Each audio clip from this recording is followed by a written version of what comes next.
নাহমাদুহু ওয়া নুসাল্লি আলা রাসূলিহিল কারীম আম্মা বাদ।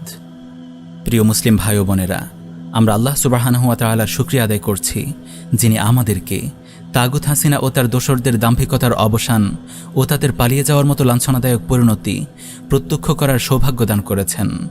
কৃতজ্ঞতা জানাই আওয়ামী দুঃশাসনের বিরুদ্ধে গর্জে ওঠা প্রতিবাদী ছাত্র জনতার প্রতি, যাদের বিপ্লবী প্রয়াসে চূর্ণ বিচূর্ণ হয়েছে স্বৈরাচার হাসিনার ক্ষমতার মসনদ।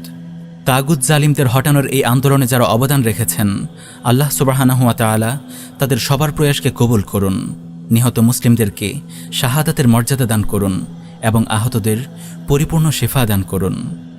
প্রিয় ভাইয়েরা, আপনারা নিশ্চয় জানেন আমাদের প্রিয় শাইখগণ উম্মাহ নেটওয়ার্ক, উম্মাহ নিউজ ও ভয়েস অফ ইসলাম এই চ্যানেলগুলোর মাধ্যমে আওয়ামী দুঃশাসনের সময় তাগুত হাসিনা ও তার দোসরদের ঈমান বিধ্বংসী কর্মকাণ্ড ও তাদের জুলুম নির্যাতনের চিত্র তুলে ধরে তাদের বিরুদ্ধে সোচ্চার হওয়ার আহ্বান রেখে আসছিলেন।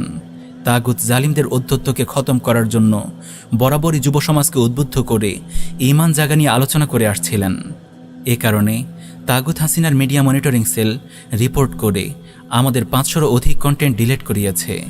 মাসের পর মাস আমাদের চ্যানেলগুলোতে কোনো কন্টেন্ট আপলোড দেওয়া সম্ভব হয়নি। তারা রিপোর্ট করে 300-র অধিক নিউজ সংক্রান্ত আমাদের উম্মাহ নিউজ চ্যানেলটিকে ডিলিট করিয়েছে।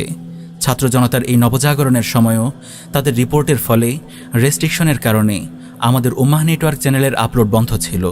বস্তুত এই কারণে ছাত্র জনতার প্রতি মোহতারাম শেখ তামিম আল আদনানী হাফিজাহুল্লাহর গুরুত্বপূর্ণ বার্তা আমাদের হাতে আসলেও আমরা যথাসময়ে তা আপলোড করতে পারিনি।